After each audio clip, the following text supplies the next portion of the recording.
we are at the last panel of the day. Where does the story go from here?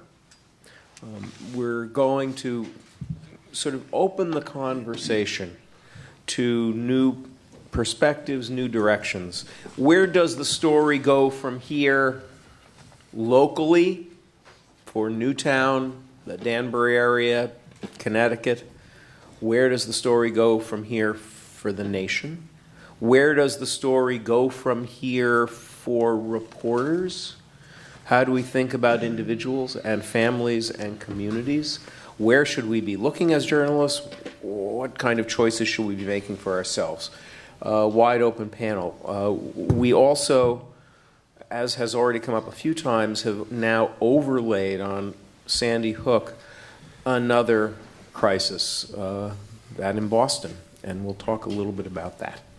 So, just to introduce everybody briefly, I'm not going to take too much time, I want to maximize the time for discussion.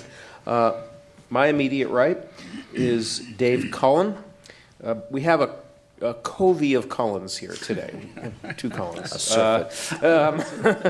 My immediate right is Dave Cullen, who's the author of Columbine, the New York Times bestseller, which reflected a decade's worth of reporting into the background and aftermath of the Columbine school shootings, and won more awards than I care to say. I will say that Dave Cullen is a Dart Center Ochberg Fellow, of whom there have been several today, as is Beth Macy from the Roanoke Times. I think I first met Beth in the aftermath of Virginia Tech shootings, which she covered for that paper, and is going to bring some thoughts on what the long-term picture looks like and long-term trajectory from that. She's the family's beat reporter at the Roanoke Times, where she's worked since 1989. Casey Medal, Columbia University Race Reporting Prize, and she was a 2010 fellow in journalism at Nieman Fellow at Harvard University. She also now is working on a book, which when it comes out, you just all have to buy. Candace Kane, next to her, JD, PhD, imposing letters after her name. Candace is the Chief Operating Officer of Cure Violence, public health initiative in Chicago that supports community-based and citywide violence prevention. If you saw the film The Interrupters, you saw the fruits of Cure Violence's labor on the streets of Chicago, aiming to reduce the incidence of gun violence and all of the public health catastrophes that follow from that. Next to her, my New Haven neighbor, Dr. Stephen Marans, a child and adult psychoanalyst who is the Harris Professor of Child and Family Traumatic Harris Professor of Child Psychiatry and Professor of Psychiatry at the Child Study Center in the Department of Psychiatry at Yale. He's the director of the National Center for Children Exposed to Violence and founder of the Child Development Community Policing Program, which I first became aware of when it was the Child Witness to Violence Project, yeah? No. No? Ah, okay. Well, that's all right. Founder of the Child Development Community Policing Program, a pioneering collaboration between mental health and law enforcement professionals, providing collaborative response to children and families exposed to violence and trauma that occurs in their homes, neighborhood, and schools. Next to Stephen is the other Cullen, is Kevin Cullen, columnist for the Boston Globe. He's been a reporter at the Globe since 1985 on pretty much every beat you can imagine. Cops reporter, legal affairs correspondent, foreign correspondent. He's really here for a couple of reasons. The proximate reason, obviously, is the events in Boston in the last few days. In a sense, it brings us full circle. But Kevin and I have also spent a lot of time talking about another series of traumatic events. He covered the conflict in Northern Ireland and has a particular sense of how tragedy can play out in the long run. And finally, last but by no means least, and really bringing the story home in a sense, is Jacqueline R. Smith, the managing editor of the News-Times of Danbury, the major daily paper in the town immediately adjacent to Newtown. She's been a reporter at the Current, the Day of New London, the New Haven Register, the Meriden Record Journal, where she was also city editor and assistant managing editor. She too has a big pile of awards, and she teaches journalism at, or has taught at University of Hartford and Southern Connecticut State University. And actually, Jacqueline, I think I'm going to begin with you, because this is your story. This is your local story, and your paper, from the first moments that the word came out, has had to make sort of strategic choices about where to go from here. That's what you've been asking every day pretty much since December 14th. Where do you see the story going in Newtown and Danbury and for your reporters over the next few months? Where do you think we're going? If I could respond this way, and thanks for giving me the chance to do that. You remember this morning Lieutenant Vance was talking about the need for police to corral journalists, keep us all together. Well, that's not our role. That's not how we do our job. And I want to remind everyone that when we report that way, then we're in a situation where we're waiting every 90 minutes to get a feed from police. We're not going to get all the truth that way. We're just going to get the official statements. And so, I directed my reporters, somebody would go to the press conference, but don't just wait for that information. You have to get out there and talk to people and piece together the story.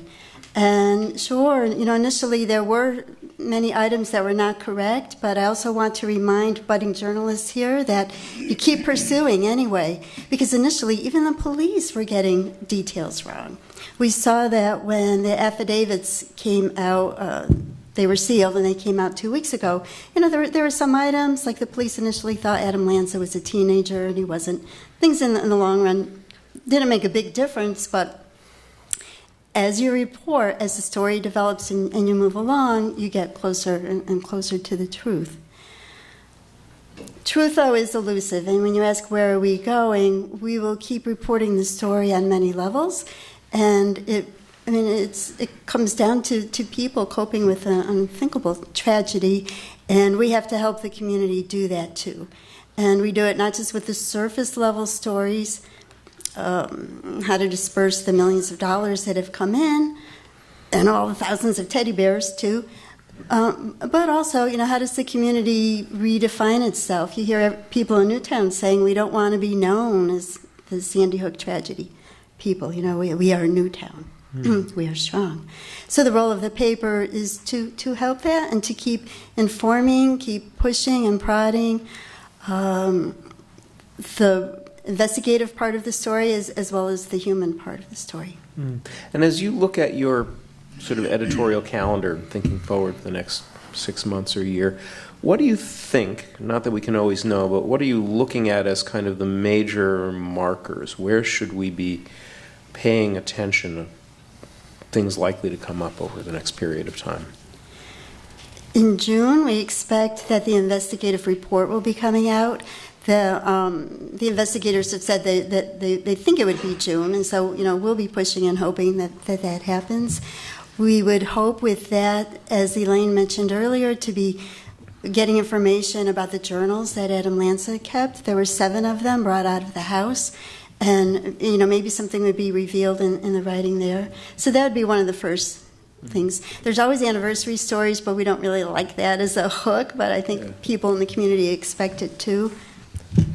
Beth, let me turn to you, because your paper was in a very analogous position in Roanoke, right next to Blacksburg, the major responsibility for being the local voice.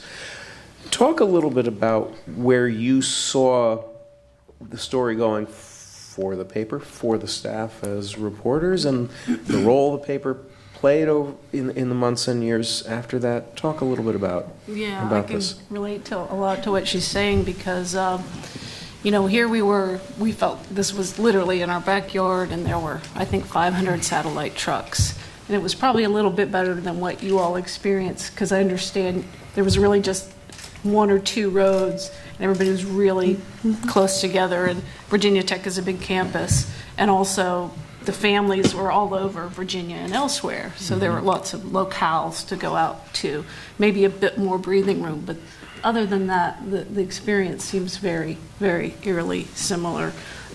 Just a little bit about me. I'm not a news reporter. I have always been a feature writer for my 26 or so years in this, and believe it or not, I'd never had to call a grieving family on the phone. People don't believe that, but I'd never had to do it. So the day after I came in, and my editor gave me 2 names, and I had to do the next day. They had just released the names. I had to do that story. And I actually thought, if I quit, I won't have to do this.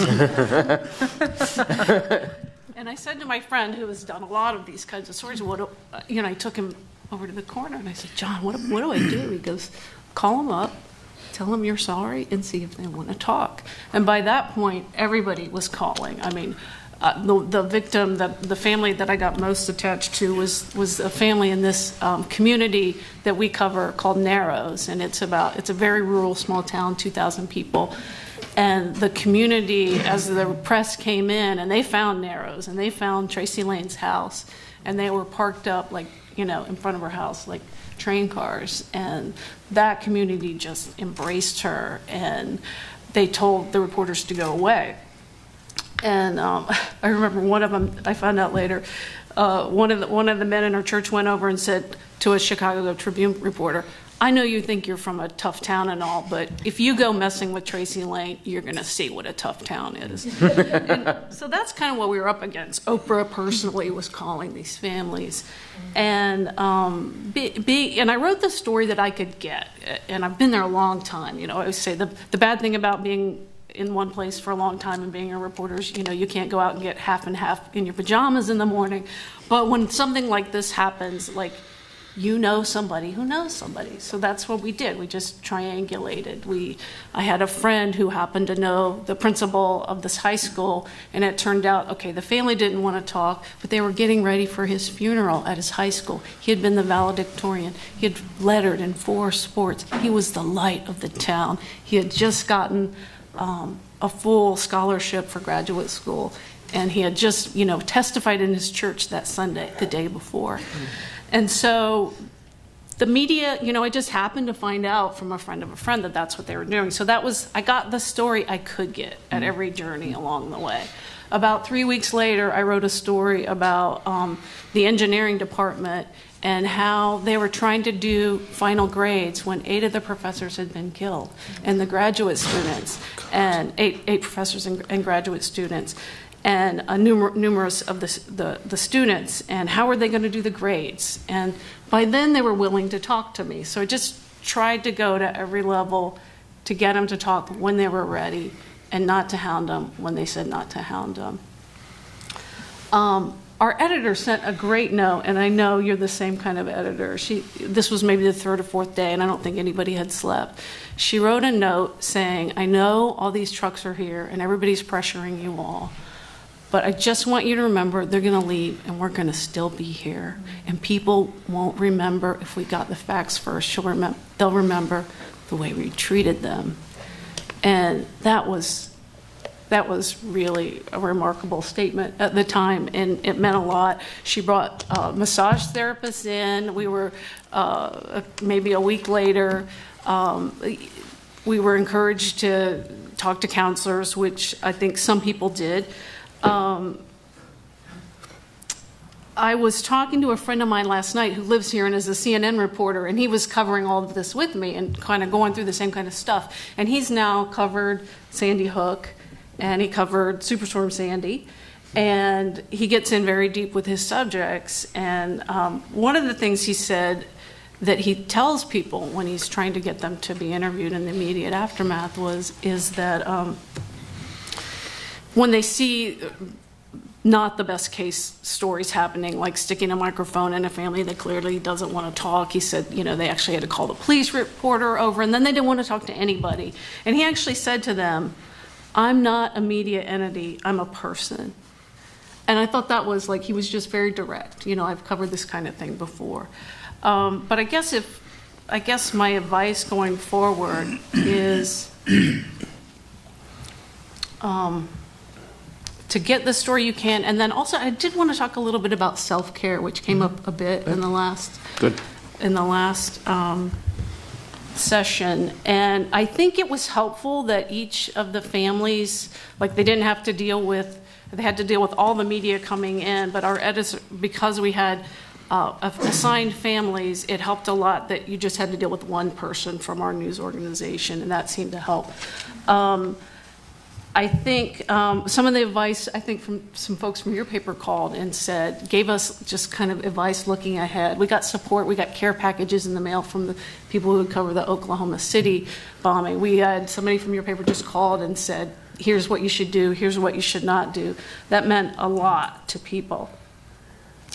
But in terms of self-care, Avelio, my friend at CNN, was saying as he drove back to Newtown, he arrived here at 2 a.m. and he had a story to file the next day at 4, and he had to download his footage. And he said, and he hadn't slept in 3 days. And he said he got a ticket for the train to D.C. so he could work on his story with his favorite person, his sister. He had to be with somebody who understood him, and he had to be where he was safe.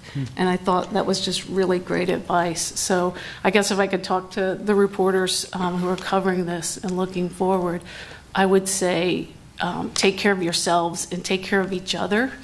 Talk to your editor. Find the editor who will take your 11 p.m. email and respond to you by 11:30, and find the people who have done this kind of work before and really reach out to them.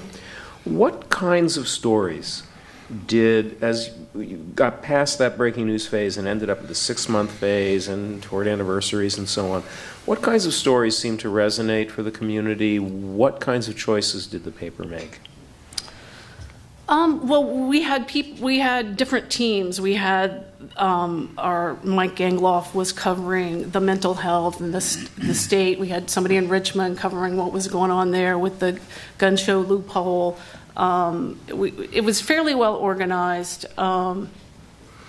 A story I did maybe 6 months later, I did a profile of Nikki Giovanni, who was the poet who became sort of the spokesman for the university. She did that great We Are Virginia Tech that was a really healing moment. It was the day after the shootings, I believe.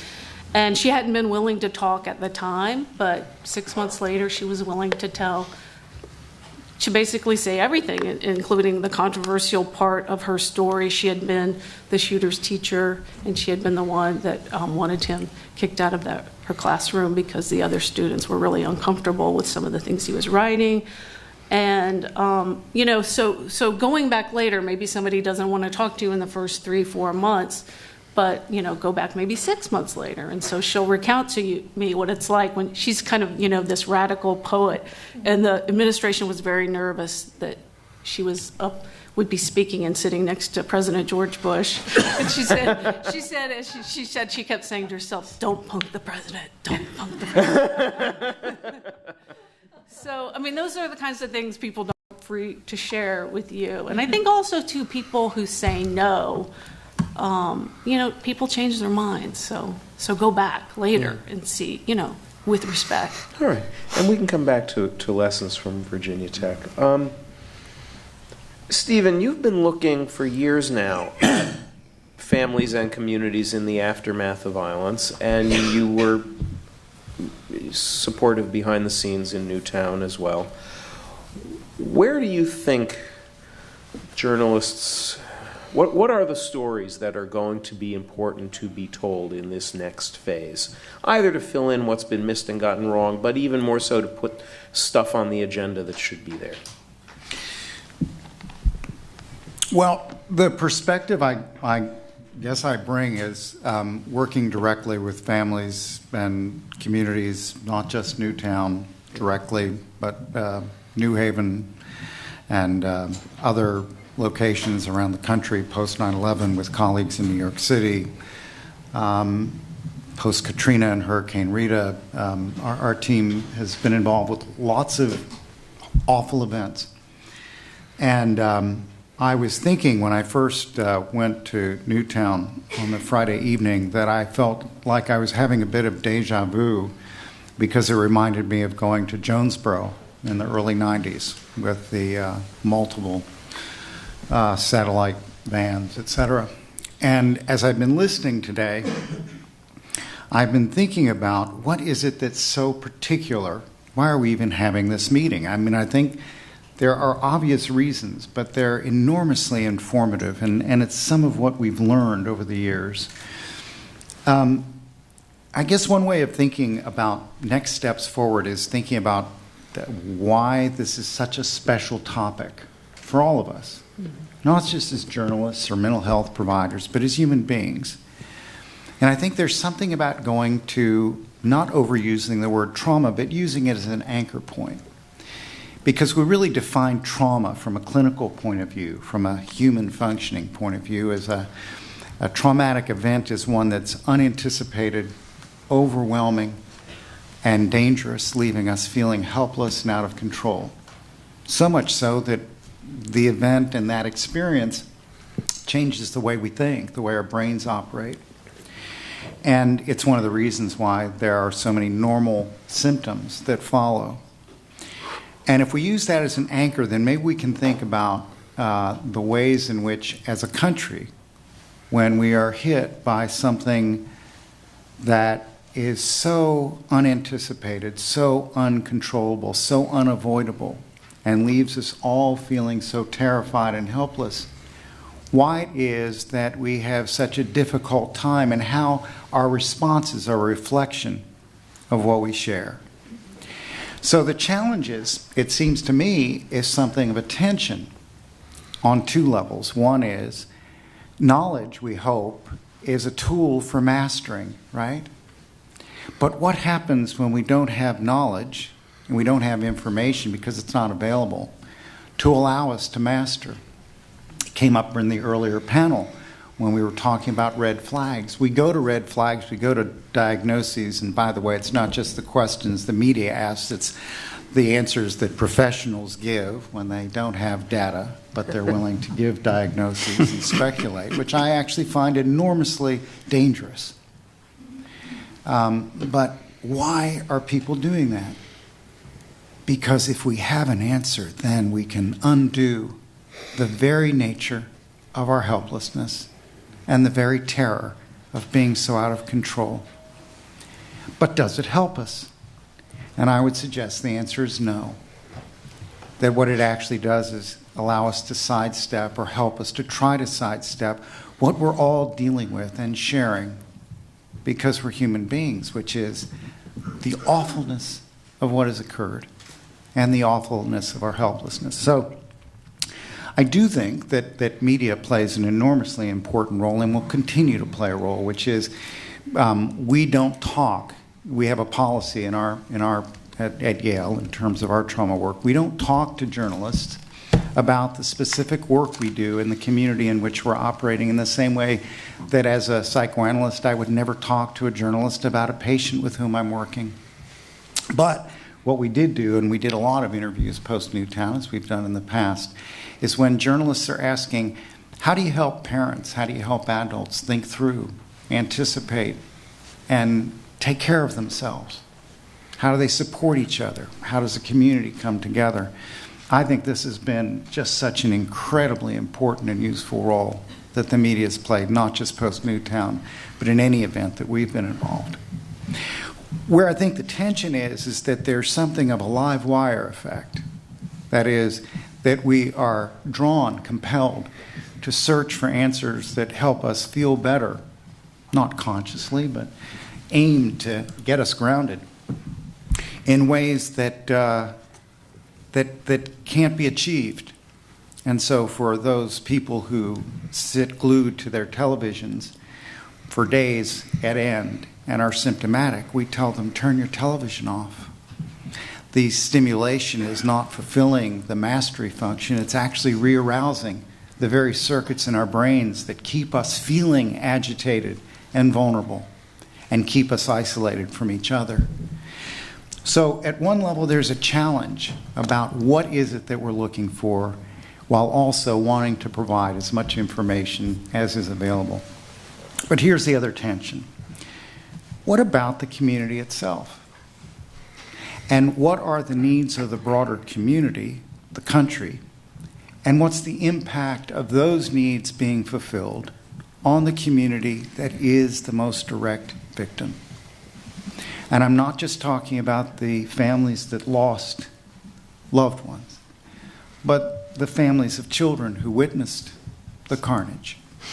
What's the impact if we know, for example, that two of the most powerful predictors for recovery are identification, 3, social supports, and return to normal routines, and that the absence of those will actually increase the level of symptomatology and predict the failure of recovery? How do we square that with the media presence that was in Newtown or anywhere else for the length of time and the level of disruption that occurred?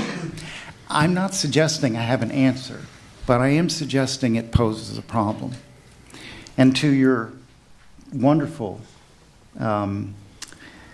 vignette about the assignment to interview a grieving family, it's the easy ones when we see reporters sticking cameras in victims' faces, but that one's a tougher one. And I was delighted to hear your solution. Quitting. Because being able to talk about what you knew about this extraordinary young man allowed you to sleep at night. And the idea is, why is it that at that moment do we need to be asking a grieving family to tell us how they're feeling?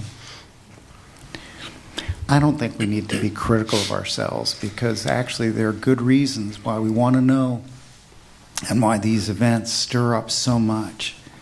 Because these are the events that there, but by the grace of God go thee, is the terror that's struck in all of us. And lastly, the problem, and the reason I raised the question earlier, is wouldn't it be a silver lining or a potential growth curve if what could come out of a tragedy like this is that we pay attention, really pay attention, as a country, as journalists, as people from all walks of life, to the children and families and individuals who are affected by violence in this country every single day, even if they don't look like us, don't live in the neighborhoods that we'd want to live in, or talk or walk, etc.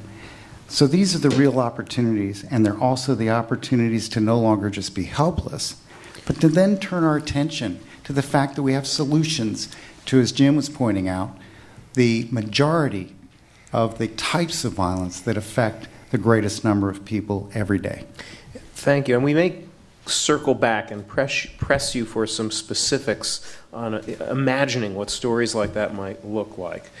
Candace, this is a good bridge to you, though. I mean, Cure Violence does believe in intervention and action, and you've been watching not only Newtown, but the national gun debate play out and all this sort of thing. What have you been thinking, not only about where the Newtown story needs to go, but where the narrative momentum of this should go? If news organizations, if individual journalists are looking to seize on this moment and help tell some stories that need to be told, what are they? Well, thanks, Bruce. Actually, we don't work in the environment that has been discussed today. And I've been sitting here thinking, we're a bit of a fish out of water. And yet we work in the environment that Steve just alluded to and that Jim McMillan talked about earlier. We work in those neighborhoods that are impacted every day. We had more than 500 killings last year in Chicago. Now, if a killing involved a child, it was big news. And when we got into big numbers, we became big news. But, you know, I can't tell you how many times someone is shot or killed and there's no news, because it's just what happens every day in so many of our neighborhoods. So we look at violence as a learned behavior, something that's reinforced by peer expectations and then is not kept in check by the social norms of the community where it's occurring. We take a public health approach to it. We look at, you know, those people who are most closely associated with the violence and try to identify, intervene with them, change the way they think, change the way they behave. We also look at events that lead to violence, and we want to interrupt those and, again, change those norms and those expectations of the community that make it okay for those things to happen. You know, it's a bit different, and yet I guess if we, unfortunately, we've had enough of these incidents of, you know, in Sandy Hook and in Virginia Tech, start looking, like maybe there are some things where we can be looking for common elements there as well, so that we can anticipate and intervene and do some things that would stop, you know, these from happening. But right now, in cities like Chicago, Philadelphia, Baltimore, New Orleans, Oakland, where we're active, New York City, we're active in neighborhoods here. We do know that there are things that we can do. We can work with the people most closely associated with the problem, hiring people. If you saw The Interrupters, which is also on Frontline, you hire people who often used to be the problem themselves. They're credible with the folks that are right at the center of the storm, folks that, you know, really no one else can reach. And then we apply motivational interviewing off of cognitive restructuring techniques, conflict mediation. There's a whole set of things that we train people to do. Very intensive training, a lot of accountability put in place, a lot of data collection. We've been very fortunate to have multiple evaluations now in New York, Chicago, and Baltimore, showing that we add value to the work that law enforcement's already doing. This is not a substitute for law enforcement. We try to get to people before they kind of cross that line. Should be held accountable for their behavior once they do cross the line.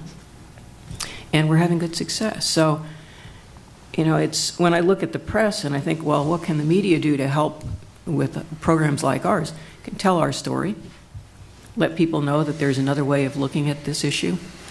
And we're not the only ones using a public health approach. I mean, this is really, it's across the country now. LA, a lot of cities have embraced it. A lot of really very progressive police chiefs have really endorsed this approach as well. And I would say that, you know, you talk about going back and correcting. It's interesting that, you know, I'm sitting with, I think, a room full of responsible journalists, but we've been impacted by what I would consider to be not so responsible journalists, because they put the first fact out and they don't do fact checking and they don't go back and they don't correct.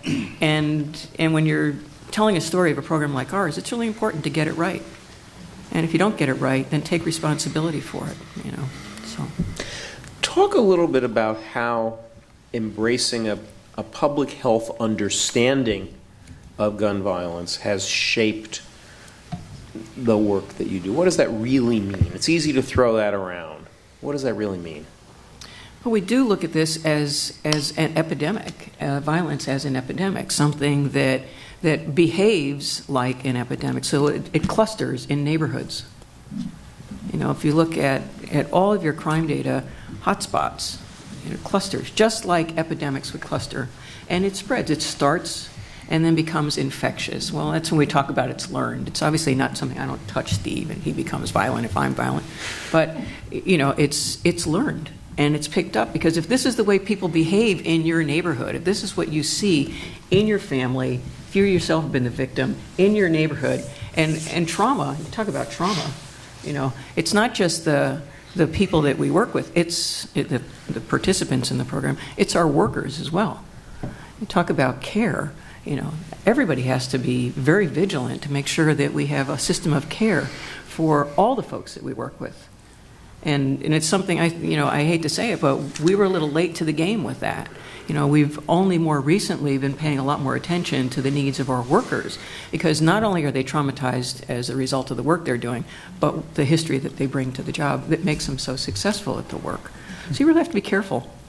And you know, this isn't work that you do in perpetuity. So it spreads, it can be contained then in the same way, which is why we talk about interrupting transmission, helping people think differently, learn different ways of responding.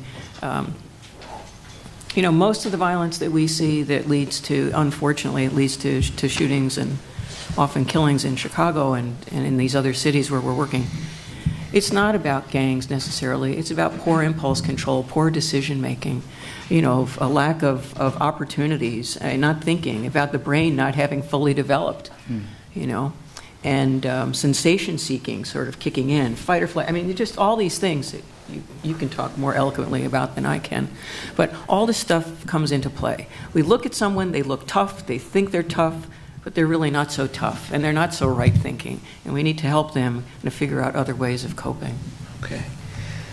Dave, you reported on Columbine as a breaking story, and then spent the next decade walking the cat backwards and re-reporting the story.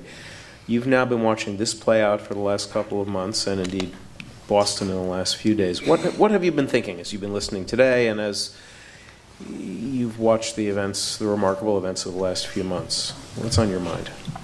Well, two big things right at the moment. One, because I always like to start with an argument, but I don't understand.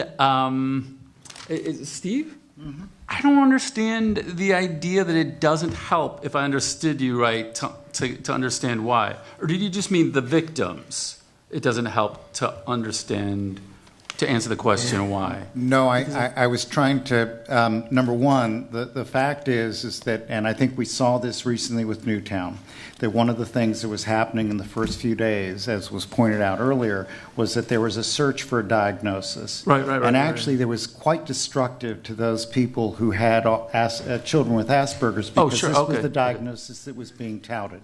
But I think we continue to seek a diagnostic reason, a clear set reason of motivation, in part, and I'm not suggesting we shouldn't be intrigued by it. It is intriguing and it is fascinating because it is so, fortunately, unusual. Mass murder is unusual, and it grabs our attention. We want to understand. What I'm suggesting is that there is a difference between trying to understand and driving to understand as though it will fulfill our wish to be able to predict and therefore prevent. Okay. So that's the distinction I was trying to make. Okay. I kind of didn't mean to pick on you, but or even I didn't feel picked on. Okay, good. I like debates. I know. But I was thinking from the earlier panel too, and I get this, oddly enough, I get it mostly from psychiatrists and psychologists of a pushback of some of what I do of not wanting to diagnose or try to to label with these people as either depressives or whatever they might be, psychopaths. One of the NBC News analysts is always sort of railing against that. And I think it is really useful. I think we have to be very careful in just slapping a diagnosis on, especially doing it too early and irresponsibly. Of course, if we get it wrong, then it's idiotic. But also, if we just say, oh, the person is depressive, and so that's why he did it, well, that's not much of an answer. But I do think it's usually part of the answer. And if we're going to understand someone, it really plays a big factor. And the two people that I followed for the last 14 years and 2 days. One of them was deeply suicidally depressive, and that totally played a role in the fact that he was apparently gradually brought into the sort of the orbit of a psychopath who was very sort of had one mindset, who's sort of diabolical and planning to do this horrible thing, and I think the sort of the susceptibility, the dependability, and the mindset of the deeply depressive person, that played a huge role in it. And to understand how he could have done it, I don't think you can understand Dylan Klebold without understanding his whole mental state. And I think, as long as we do sort of like a rich diagnosis and look into them, I think that's one of the most important things that we can do. And I also think to understand these in mass, that's the only way to go about it. And I've been sort of like surprised in my work to discover from talking to hostage negotiators and a lot of forensic psychologists that most of the school shooters or most of the mass shooters tend to be deeply depressed and suicidally depressed. And when people ask me the big lesson of Columbine, I feel now that the big main unlearned lesson is we haven't addressed depression. And we shouldn't be treating. We should be treating depression because it's a horrible thing. But also, there's a huge motivation or public drive after these events to do something. And if we can channel that into something useful, which happens to be relevant, great. And, the studies Right, and are that's the spurious. That's the undiagnosed last part is the spurious correlation. Okay. And all I was suggesting is, look, I think it's intriguing, and I think your work is intriguing, and I think wanting to know details about something that is so horrific is part of the live wire phenomena. We want to try to master by understanding. I don't have a problem with that. I'm very cautious, and I wish more of my colleagues were more cautious about the level of speculation. But I also think that you said two separate things. Okay. We have a problem in this country because we do not designate the level of resources to the people who need resources across multiple areas of difficulty that are well identified, and when they are not identified and then ignored, or they're identified and ignored, then there are lots of problems that ensue. The problem I have is with, and many of my colleagues have, a problem with the idea of suggesting that the dynamic you were just describing is necessarily generalizable and therefore should be the motivation, the idea that we should be afraid that this dynamic is going to lead to the next Columbine, the next Newtown. That's the concern I was trying to raise. And Dave, let me nudge you on another piece of this. We're now in the kind of phase 2, after the story is broken, but before someone has written the 10-year book, and there's a lot that we still don't know.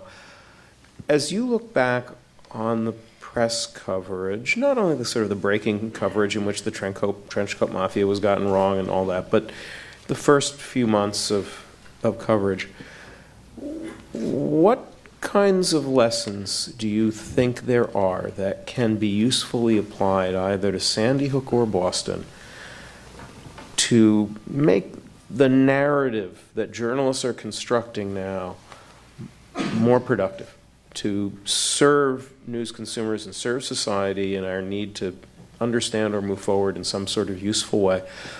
What do you think the journalistic lessons are? Well, I think the simplest lesson is pretty simple, which is to avoid drawing conclusions. Mm-hmm. Now, we know that we're always going to get a lot of it wrong. And this week in Boston, we've seen that played out so many times already. Each day, like, oh, okay, throw out half the things we learned yesterday, and we've got a new set today. And that's always going to happen. I mean, we get things as details as they happen, and we try to, we report what we know, and then we figure out some are wrong. I draw the distinction between facts and conclusions. Mm-hmm. And facts have less of a staying power than conclusions. Because if I told you, or if I asked you right now, how many people think here that it was widely reported that 25 people had been killed at Columbine? Who thinks that? Okay, there were 15 killed. A day after Columbine, everybody in the country thought it was 25 because virtually every newspaper in the country ran with that headline because the goofball sheriff got it wrong before he had a figure. That didn't have staying power.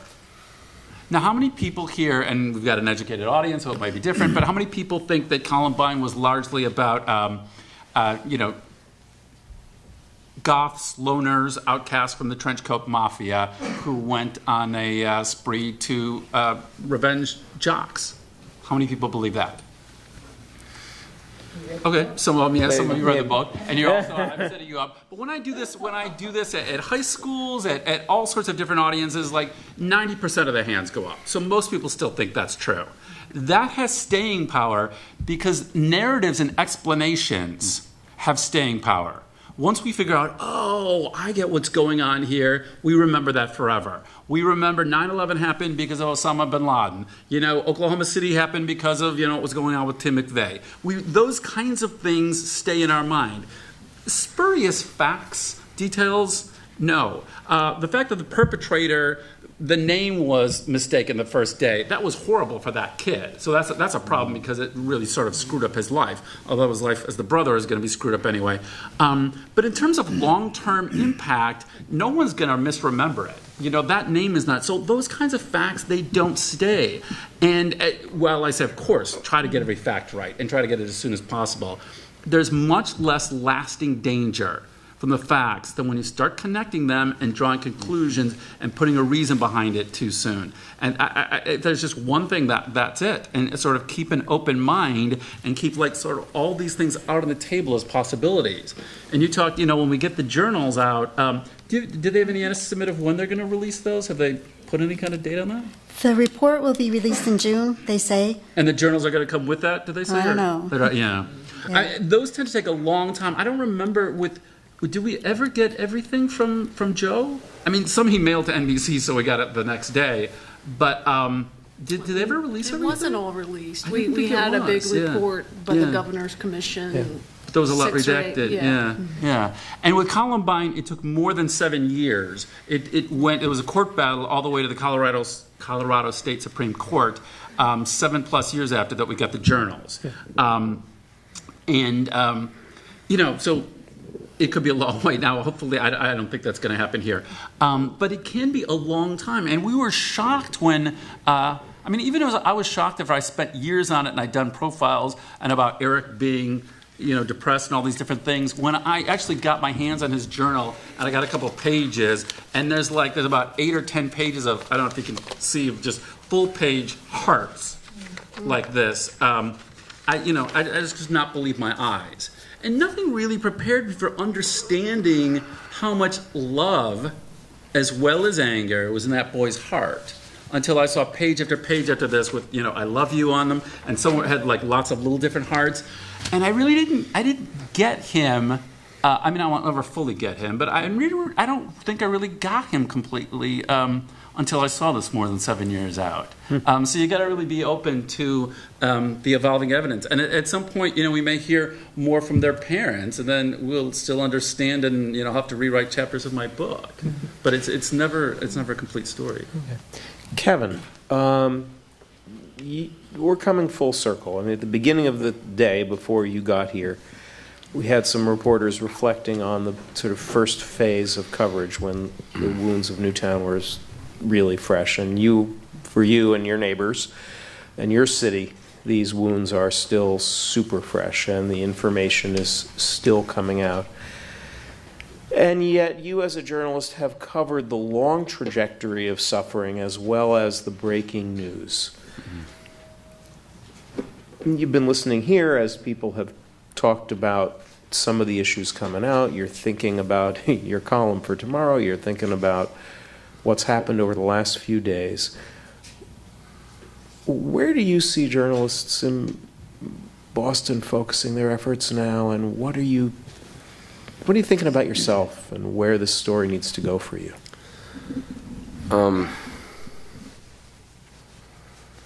I've spent the last week or so kind of focusing on victims and first responders, and I think there's a intersection between both of them. I think first responders are victims, and I think that I noticed just in my newsroom, particularly some of the younger reporters, were very upset. I'm as old as dirt. I covered. I was in Omagh in Northern Ireland when 28 people and 2 unborn twins were killed by a bomb by the real IRA. And as I recall, it was the first time I ever cried on the job. I cried when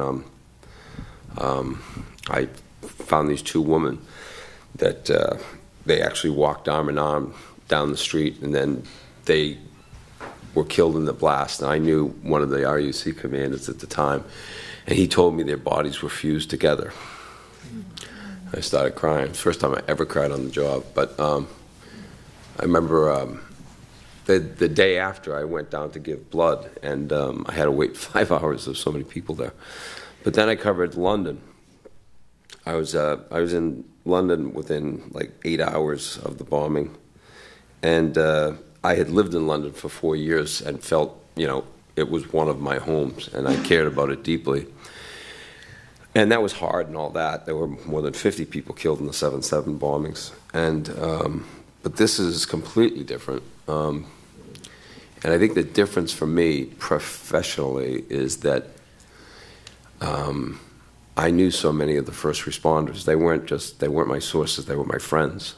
The first night after, I mean, I wrote a really angry, not an angry, I don't know what the hell you call it. I just wrote a column about the first day, what it meant. How just, it went from a perfect day. It was so nice out. The Red Sox won with a walk-off. The race was going on, and everybody walked down to the race. And then I said the only thing missing was the Lou Reed song, you know, Perfect Day. And then, by the way, you look like Lou Reed. Did anybody ever tell you that? But then it just, in an instant, it was gone. And then after I filed my column, I saw the film and I recognized some of the firefighters. I saw them. I could see Sean O'Brien, a friend of mine. I saw Sean he was diving over the barriers to get to people. And so I remember I'll go down the Erie pub because the firefighters who run always go there after marathon day. There'll be 30 firefighters there. So outside on the sidewalks, my buddy Joe Finn, he's a captain of Rescue 1, our deputy chief, Rescue 1. And I said, Joe, Jesus, I said, did you finish? He goes, no, I was like a half mile away. They stopped us. And then he started telling me, he was naming people that were caught up in the bomb and all that stuff. And I said, I thought I saw Sean on TV. He goes, oh, God. He goes, Sean, when he went, the first person he got to was Little Martin, who was dead. And he knew he was dead. I mean, Sean told me later, he goes, I looked at him, I knew he was gone. But so Sean's looking at him, but he's not looking at him as a firefighter. Little Martin sat next to Sean's daughter, Ava, in school and was very kind to her. So it was, and we wanted to get Sean out, and he wouldn't come out. He just said he just wanted to stay home. He didn't want to do anything that night. So the next night, it's funny because I was in that media scrum. It's, you know, there's like MSNBC's here, CNN's here. They're all right next to each other, and all these people are coming in and out. And I forget who I did. I think it might have been Chris Jansing, or it might have even been Reverend Al, now that I think about it. And I just said, I got to go. They want me to stay. I go, no, I got to go. And I went to the firehouse. And on the way, I called Eddie Kelly, the head, who's in ladder 17, but he's also a union guy, and I knew he wouldn't get in trouble. So Eddie brings me in, and he said, you know, we'll do this, but they don't want their names in the paper. And I said, well, I said, that's not a big deal. I don't need the names. He goes, yeah, but you're going to know them. I go, I won't know all of them. No, you're going to know all of them. And I did. I had one firefighter I didn't know. I'd never met him before. But it was really different. So I was going around, and like these guys were, you know, one of them had been 3 combat tours, Iraq and Afghanistan. He's been on the job 6 years, Benny, very good firefighter, tough guy. And he was, you know, he was just staring off into space. And I asked him, I said, I had known he had been treated for PTSD when he came back from his last tour. And I said, do you think you need it again? He goes, probably. And Sean was still in a tough place. I mean, like I said, it was not, and everybody on Engine 7 had a connection to that family. The show, they call in firefighter parlance, you call the driver a chauffeur. So the chauffeur, Kevin Mead, his daughter babysat Martin. A lieutenant, his kid goes to school with Henry, the 9-year-old, the older boy who wasn't hurt. Eddie Kelly, who brought me up into the station, his daughter is in the same Irish step dance class as Janie, the daughter who lost her leg, and then Tommy Campbell, who had to pick her up and carry her off, knowing that her brother's dead, the mother's out. She had a head injury, and he picked up Janie, knowing she didn't have her leg. And I said, you can't make this up. I mean, it was also, it indicated that Boston is this small, big city where everybody, I mean, it was, like I said, I mean, and then 2 days later, I'm walking down Newbury Street, and I see a woman, all the women officers from District 4, the police station, they were all at the finish line. And if you look at the video, you'll see they all ran to the crowd. They went right to the victims. And I saw this she's a young kid, she's in her 20s, and her older brother still plays hockey with us. And I saw her, and I just went across the street to her, and I just said, I want to tell you how proud, I know what you did, I'm so proud of you. And she broke down, I broke down, it was a mess. I mean, I didn't even put that and stuff in the paper. In this, I mean, London was my home, but it's not like Boston. So this is struggling with this, and I'm not the only one that's struggling with it, because you try to do your job, but you're really like reliving everything with the particularly I have been with the first responders. And then Saturday night I hung out with all the cops, and 3 of them who were actually there, they took this kid out of Brendan Walsh, he took the kid right out of the boat. And Brendan you should see how big he is. I mean, he'd run through a wall for anybody. And I got some comfort, because Brendan was basically saying, it's going to be okay, it's going to be okay. And I saw him, when he left the bar, he didn't even have a drink. He just sat there. I saw him stop and talk to a young EMT guy, a kid that's in the emergency medical services. And I saw, Brendan talk to him. He whispered something to him, because the kid was really having trouble. And then I talked to Eddie. I said, is that kid okay? He goes, he'll be okay. He's probably just as upset about the jumper. I go, what jumper? He says, we had a jumper today. So while but the guy didn't, while they're trying to get the bomber, the same guys and women who responded to the bombing scene were on the turnpike below, and there was a distraught guy threatening to jump off into the turnpike, and they talked him down, and they saved his life. And all the cameras from all over the world didn't record it, because they were all in Watertown waiting for the bomber. And I put it in my column, but I mean, it never would have seen the light of day if not for, that's what happens when you go to bar rooms, you find stories.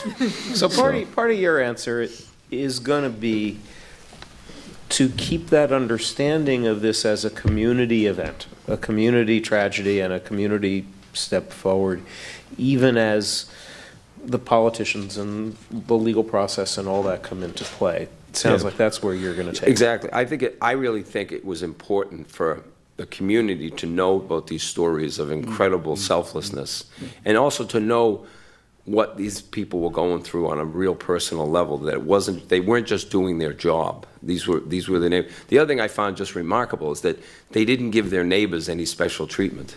They responded to strangers the same way as they responded to their neighbors.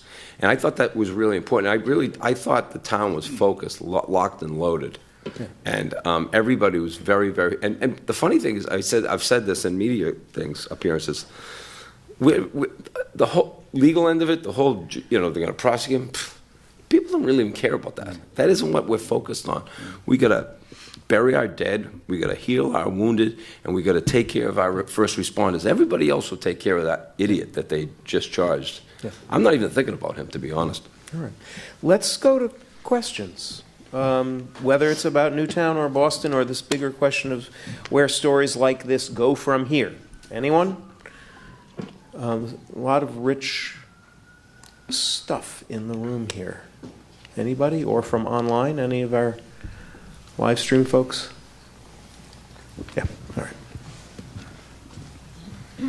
Hi, just a very quick question this time. Mike Patrick from the Republican American newspaper in Waterbury, Connecticut. I think this panel is extraordinary. There's so many different events that you are all connected to. Do you see one clear common thread in the way these stories have been told, and the way these stories have become essentially our history? Have they, one clear common thread that all of them in the way they were told? I'd say it's goodness. That the forces of good or decency just embarrass the people that do the original atrocity or the trauma.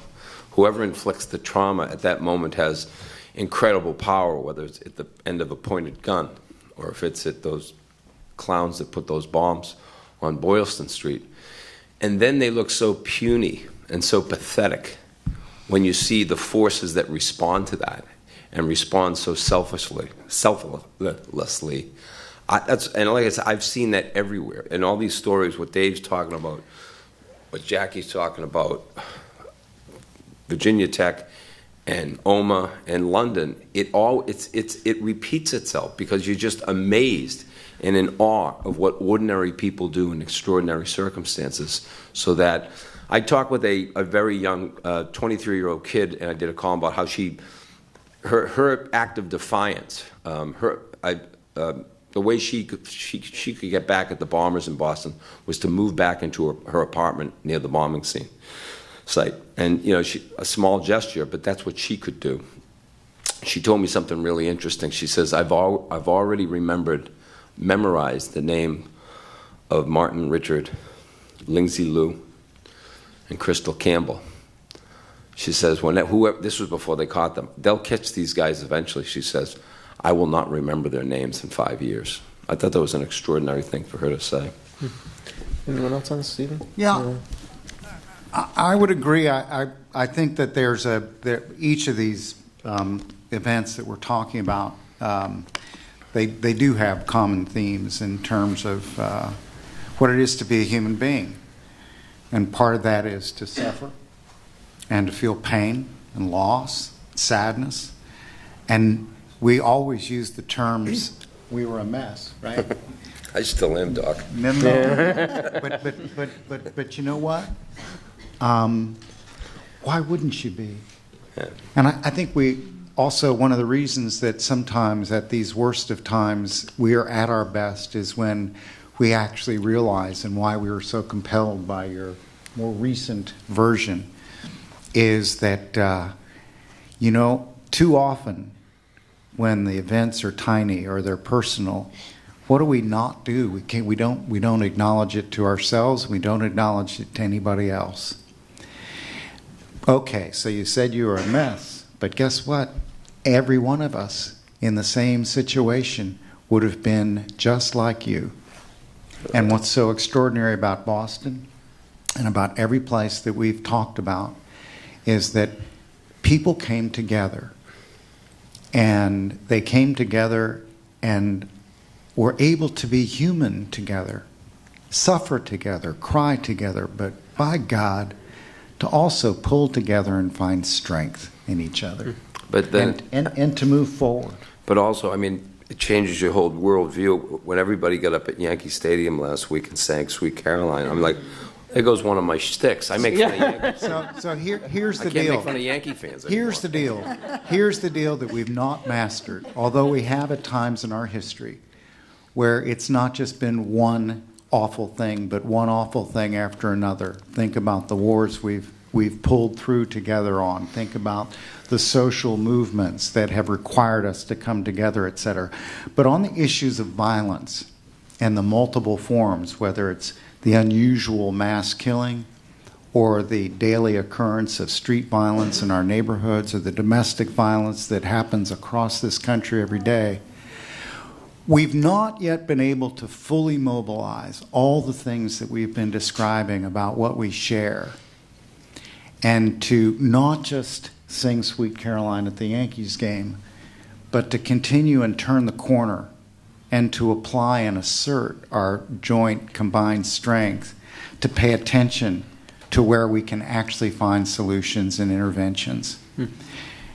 I think that's also the direction for some of the writing I'd like to see. I have a question maybe related to that, and then maybe there's other questions in the room. And this is a difficult one because it's about a divide on this panel, and a divide that's been in the room all day, which is about perpetrators and not only whether we speak their names or not, but whose story is this anyway? Beth, I remember that, if I remember rightly, at Virginia Tech, there was an interesting moment when the Memorial of Stones was created, and someone added a 33rd stone. It's sort of in the middle of the night, as I recall. For Cho, and your paper wrote about that. I think so, yeah. Yeah. I guess my question for all of you is, to what extent do the lives of perpetrators, accountability, where does accountability lie, and so on, how much does that figure into these stories? How important is it? Or is there a way that it's not? In a way, as Kevin was just saying, how do how do we do this, where we focus on victims and yet how much do we talk about perpetrators? Anyone? Can I- Beth, maybe talk about how your paper kind of worked that out over time, because you've been had a while. Yeah, I didn't personally work on these stories, but we tried to, who was this young man? And I'm curious, what's happened with his family. There hasn't been a lot of reporting done on that. He had a sister that I believe went to Yale, did very well. I was just thinking about that the other day as I was trying to prepare for today. And there's so many victims we don't even know their stories yet. Yeah. And I was wondering, would those when are those people going to be ready to talk, if they ever are? But I know you've done a lot more reporting on the And I want to perpetrator. ask Candace about this too, because Cure Violence, you work a lot with perpetrators, actually, Right. and with victims as well. How do you understand that issue? Well, we believe people can change. And, they clearly should be held accountable for their behavior, but once someone has been released from the justice system, and I don't think we've worked with anybody who's been part of the mental health system and then come out. So I think, we deal with, we tend to deal with poor minorities, and they tend to go to the criminal justice system. Not the mental health system. Even if they need mental health treatment, they tend not to get it, certainly not in our correctional system. So, we look at them returning to the community as people who have paid their debt to society and are ready to move on. And so, we're trying to, our target population tends to be between 16 and 25, people who've been involved in the criminal justice system, people who've been, committed acts of violence, people who are actively involved in a gang that's associated with violence, recent member of shootings. We have someone who's a weapons carrier. So if they're coming back and they're exhibiting, these kinds of criteria, then, we will work with them and try to help them to not cross the line that requires them to be part of the justice system again. Okay. So we do look at it as a behavior and something that can be changed. I want to get a couple of questions in before we have to wrap. So, thank you all. I'm Judy Kuriansky. I've come to this discussion wearing two hats. One is a psychologist on faculty at Columbia Teachers College over there, and a journalist. And I've also been on both sides of the table, being interviewed about trauma and also being a first responder. On the anniversary of the 11th anniversary of 9/11, I wrote an op-ed for ABC News about how upset I was that there was so little coverage of people healing after this event. 11 years wasn't important. First year's important, 5 years, 10 years. So this is very relevant that all of you have addressed the coverage being helpful for people's healing. And so what do we do when the media light goes out and all these people still need to heal? How do we put the media light back on for all of these intervals when people need ongoing healing? Yeah, thanks, Judy. Dave, you've been on in Columbine for a long time. You say 14 years plus now. How do you think about that? It's hard to do because they're so dispersed, and the longer it gets, the harder it is to even know. I get asked a lot, how are these people doing now? And it's easier to keep track of the families of the 13 dead because there are 13 of them, plus the 2 killers. The 2,000 students in the school, I hear from students all the time, but it's very anecdotal reports. It's self-selected, people who are writing to me, so that might be better. The best gauge we kind of had, and even when I talked to Frank DeAngelis, the principal, sometimes he's not really sure. The best gauge happened on the 10th anniversary. They had sort of a private ceremony for students coming back the day before, and they got something like 500 students came, I think, something like that. So about a quarter of the population who seemed to be doing really well, surprisingly well. Although, again, it's a self-selected, sample. So maybe the kids who were doing well showed up. But it's really hard to know when you've got a very diverse population. And with 9/11, if you've got thousands of people, who's going to track all those people down? So you can do anecdotal stories, obviously, but to try to get the full picture it's almost impossible. That seems to me more like, I wish, like, it seems like a PhD thesis where you have a team of grad students who track them down or something. Seriously, and that's who I would think would do this kind of work and do the longitudinal studies is maybe back to academia. Stephen, just keep it focused. If you you said shine the light, the media attention. I think when we're less afraid of the hurt and of recognizing that we can survive the hurt and build up again, then there'll be more focus on the healing. Okay. I think we turn away from the hurt and we then don't follow up. Let's do one more question. Fred. Yeah, Fred Richin. You've been talking a lot about newspapers as a healing fabric for the community, and I'm not getting the same sense that radio or television or other kinds of media are as pivotal in a community in terms of healing. And many people are talking about the end of newspapers. They're all going digital or so on and so forth. So what's concerning me or interesting me is, as a mechanism, somehow the newspaper seems unique in today's panels as something that could continue to keep people linked, that has multiple voices. It's not talking at you, it's talking from within you, and so on and so forth. So I'm trying to sort of relate this to the future of journalism, the future of what you do, because it's simply not reporting, it's healing, it's understanding, it's something else going on.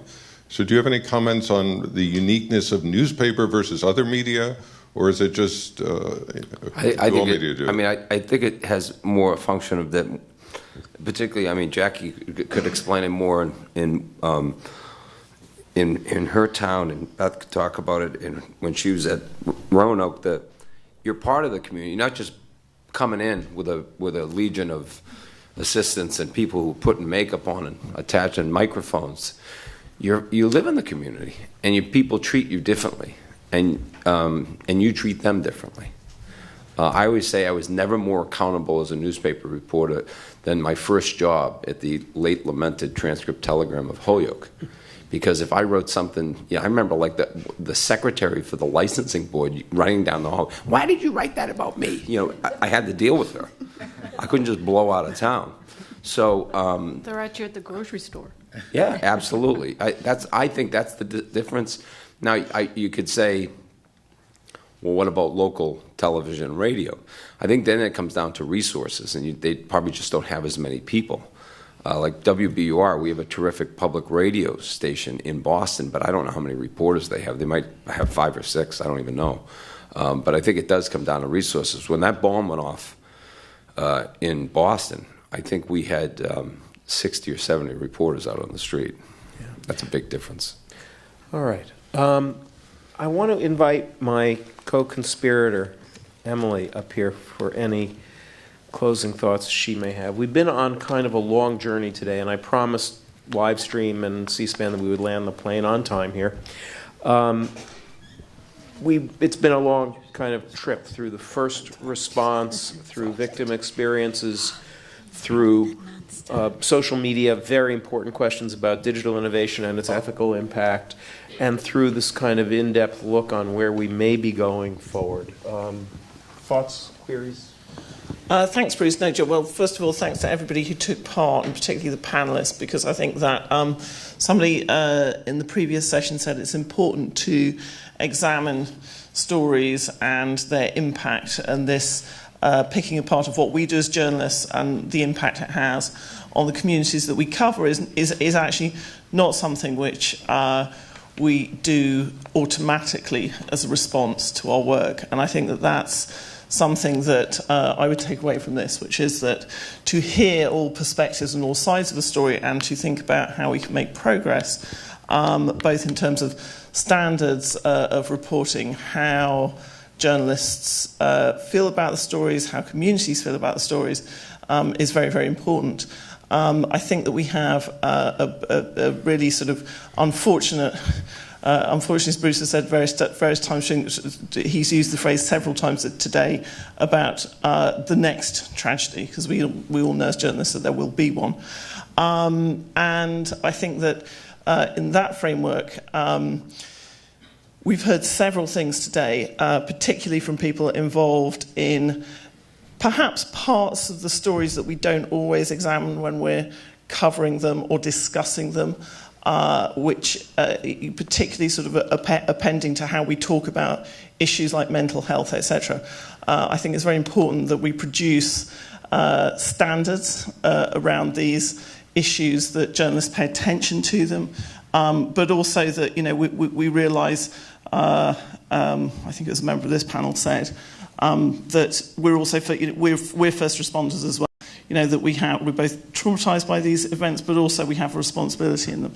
So I think it's great. It's a great day to have everybody here examining events at enough distance that we can get some perspective on them, but also close enough so that we actually can still feel why these stories are important to a range of people. And I thought it was a fascinating observation that 90% of people who you ask about the Trenchcoat Mafia sort of carry with them those first impressions of those wrong impressions that the media give. I think that here we're in a journalism school where we want our students to learn how best to tell stories, and we're living in an age where those stories don't now go away. There's a constant archive which is continually published, which revolves not just around the subject matter of the stories, but around the individuals who are involved as well. And so as this world unfolds, for us to carry on examining and learning from it, I think is a valuable thing to do.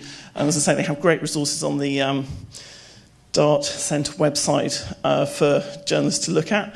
And to use, and hopefully today will provide us with more materials to compile that we can actively help people with, rather than just sort of discussing it and moving on. So thanks very much indeed, and thanks to Bruce as well, who's put this all together. Well, all of us. One more thing, I guess where I would close this. In thinking about the events in December, in thinking about the events in Boston over the last week, in thinking about Columbine or shootings in Chicago or New Haven, thinking about Virginia Tech, in so many of these cases,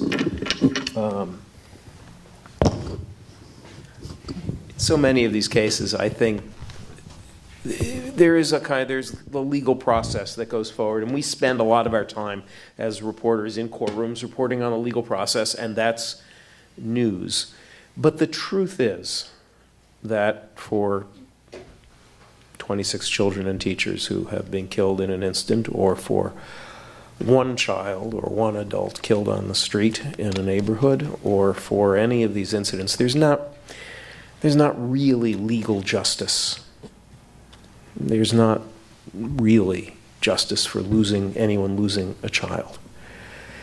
Yet, as journalists, we in this room do have the opportunity and the privilege, I think, of providing a kind of narrative justice. And all the journalists who are panelists here today have been talking in a profound way about using techniques of storytelling and interviewing, technology itself, in pursuit of the kind of narrative justice that both brings accountability to perpetrators, so at least the world understands who did what to whom and why, to the extent that it is possible to do so. That speaks as fully as possible about the lives of those who were lost, so the world can recognize who they are. And that looks forward as well to a kind of mission to make it less likely of an event like this happening again, even though there will always be tragedies. I think that pursuit of narrative justice is the common theme of the day, and is the kind of, it makes journalism itself a kind of answer to violence. And that, I think, is why we've been here today. Journalism itself is not just a first response in rushing to the scene, but it is a nonviolent answer in the face of unspeakable horror. Well, we speak it as journalists, and we try to tell stories. We did in Newtown, and will continue to do so going forward. People in this room will continue to do so. Kevin and others will continue to do so in Boston, as Beth and Dave did in Colorado and in Roanoke. So that's the deeper mission underlying this. Journalism itself is a kind of pushback against the horror. And I thank everybody today for being part of a conversation that illuminated that, but that also will, I think, help our colleagues do a better job and enrich the professional conversation about this going forward, which we do with recognition of what has been lost by so many people, and also the connections and communities that have been built up in response. Thank you all. Again, thanks to the Dart Center staff and the Tau Center staff and to C-SPAN and to Livestream and to everybody at this school who helped out. Let's call it a day. Thanks.